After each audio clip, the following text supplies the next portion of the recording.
అందరికీ నమస్తే. ఉమ్మడి ప్రకాశం జిల్లాలో అప్పట్లో మంచి వయసులో ఉన్నప్పుడు రాజకీయాలు మొదలుపెట్టి నేటికి కూడా రాజకీయ ధురంధరులుగా నిలబడినటువంటి ఇద్దరు వ్యక్తులు ఉన్నారు. సో అంతేకాదు రకరకాల ఎన్నికల్లో కీలకంగా వ్యవహరించి గెలిచిన సందర్భాలు ఉన్నాయి ఆ ఇద్దరు. సో ఒకళ్ళైతే ఇండిపెండెంట్గా కూడా గెలిచారు, తెలుగుదేశం పార్టీ తరఫున గెలిచారు.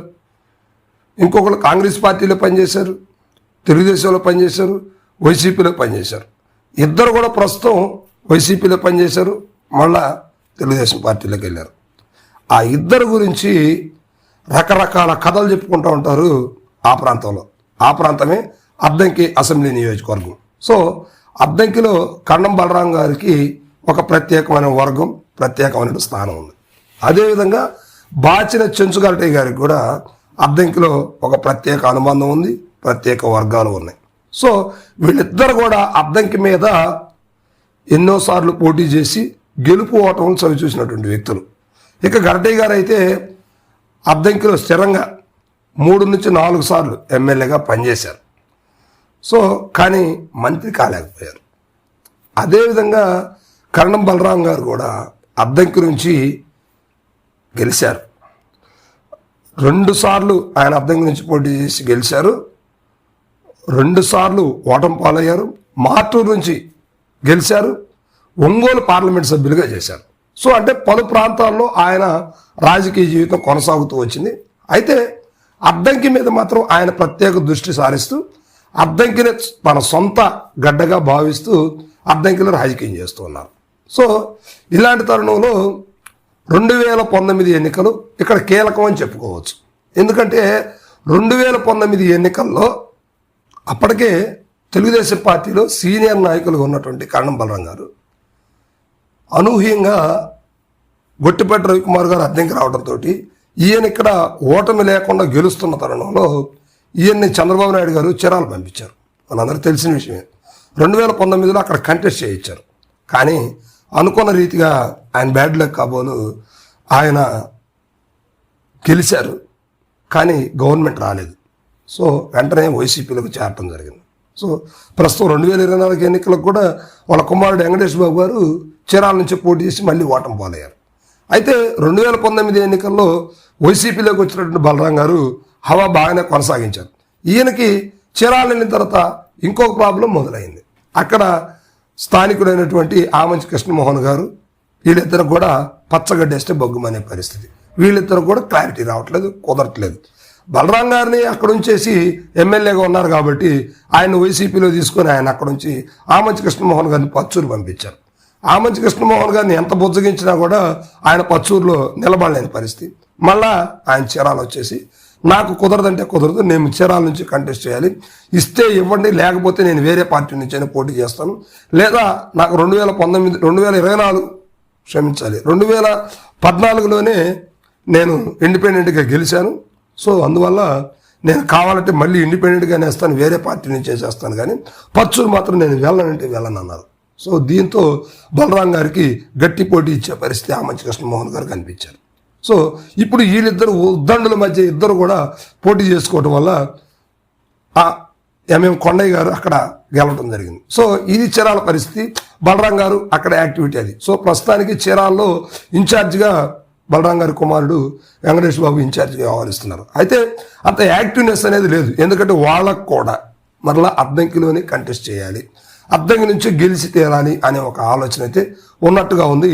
ఈ మధ్యకాలంలో అద్దంకి ఎక్కువగా కార్యక్రమాల్లో గత పరిచయాలని ఒకసారి నెవరు వేసుకుంటూ ప్రతి కార్యక్రమానికి కూడా హాజరవుతున్నారు. సో ఇది మరి మంచి పరిణామా, దేనికి దారి తీస్తుంది, దేనికి సంకేతం అనేది మాత్రం ప్రజల్లో కొంచెం చర్చనీయాంశంగా మారింది. సో ఇక్కడ గరటయ్య గారిని తీసుకుంటే ఈయన గతంలో 3-4 సార్లు ఎమ్మెల్యేగా పనిచేశారు. వారి కుమారుడికి 2019 ఎన్నికల్లో గరటయ్య గారు వైసీపీ తరఫున ఓటమి పాలయ్యాక ఇన్ఛార్జిగా బాచిన కృష్ణ చైతన్యాన్ని నియమించారు. ఈయన దగ్గర 4 సంవత్సరాల పైగా అద్దంకి ఇన్ఛార్జిగా వ్యవహరించారు వైసీపీ హయాంలో. అద్దంకిని అభివృద్ధి చేయడంలో కృష్ణ చైతన్య గారు ముందున్నారని చెప్పుకోవచ్చు. అంటే గవర్నమెంట్ ఉంది కాబట్టి. సో మంచి అభివృద్ధిని సాధించారు, మంచి పేరు సంపాదించుకున్న సమయంలో కొంత ఈయన మీద వ్యతిరేకత కూడగట్టుకున్నటువంటి కొంతమంది వైసీపీ నాయకులు ఈయన అవసరం లేదు, కొత్త వ్యక్తి కావాలంటూ కొంత చేయటం. అదేవిధంగా అక్కడ పల్నాడు నుంచి పాణి హనుమిరెడ్డి గారిని తీసుకురావటం, ఆయన 2024 ఓటమిలో దారుణంగా ఓటమి పాలవటం. మరలా పల్నాడు నుంచి ఇప్పుడు చింతలపూడి అశోక్ కుమార్ గారిని తీసుకురావడం జరిగింది. సో 2019 ఎన్నికలు కీలకమని ఎందుకు చెప్తున్నానంటే, ఆ ఎన్నికల్లో తారుమారైన పరిస్థితి. తెలుగుదేశం పార్టీలో ఉన్నటువంటి సీనియర్ నాయకులు అయినటువంటి కన్నం బలరాం గారు వైసీపీలోకి వచ్చారు. అప్పుడు గరటయ్య గారు 2019లో ఓటమి పాలైనప్పటికీ కుమారుడికి ఇన్ఛార్జ్ ఇచ్చి కొనసాగుతూ వచ్చారు. 2024 ఎన్నికల ఖచ్చితంగా టికెట్ తమదేనంటూ ధీమా వ్యక్తం చేస్తూ వాళ్ళు అద్దంకిలో గట్టి యాక్టివిటీ చేశారు, మంచి పేరు సంపాదించుకున్నారు. సోషల్ మీడియా యాక్టివ్ కానీ, పార్టీ కార్యకలాపాలు కానీ ప్రజల్లోకి తీసుకెళ్లడంలో కృష్ణ చైతన్య గారు గట్టిగానే పనిచేశారు. కానీ చివరి కోణంలో వారికి టికెట్ నిరాకరించడం జరిగింది. సో దీనివల్ల వాళ్ళు మరలా తెలుగుదేశం పార్టీలోకి వెళ్ళారు. ఇప్పుడు అక్కడ టీడీపీలో ఉన్నారా, వైసీపీలోకి వస్తారా అనేది కూడా అర్థం కాని పరిస్థితి. ప్రస్తుతానికి రాజకీయ ప్రయాణం కొంచెం స్లో అయిందని చెప్పుకోవచ్చు. వైసీపీ ఆహ్వానిస్తే వైసీపీలోకి రావాలని ఉన్నారు, కానీ అధిష్టానం మరి ఏం చెప్పట్లేదు. సో దీనివల్ల ఇప్పుడు గరటయ్య గారి కుటుంబం కూడా రాజకీయానికి కొంచెం దూరంగా ఉందని చెప్పుకోవచ్చు. ప్రస్తుతానికి చీరాల ఇన్ఛార్జిగా కరణం కుటుంబీకులు ఉన్నప్పుడు కూడా యాక్టివిటీ పెద్దగా లేదని చెప్పుకోవాలి. ఎందుకంటే అన్ని చోట్ల కూడా పెద్ద యాక్టివిటీ లేదు, గవర్నమెంట్ లేదు కాబట్టి ఏదో ఫార్మాలిటీగా కార్యక్రమాలు నిర్వహించుకుంటూ పోతా ఉన్నారు. కానీ వారి ఆలోచన అంతా కూడా అద్దంకి నుంచి పోటీ చేయాలని, గరటయ్య గారు కూడా అద్దంకి నుంచి పోటీ చేయాలని. ప్రస్తుతం ఇన్ఛార్జిగా ఉన్నటువంటి చింతలపూడి అశోక్ కుమార్ గారు ఇక్కడ గట్టిగా యాక్టివిటీ చేస్తూ ఉన్నారు. రవికుమార్ గారిని ఖచ్చితంగా ఈసారి ఏదో విధంగా ఆయన మీద పోటీ చేసి ఆయన్ని ఓడించాలి, ఇక్కడ వైసీపీ జెండా ఎగరవేయాలని డాక్టర్ అశోక్ కుమార్ గారు గట్టి ప్రయత్నాలు చేస్తున్నారు.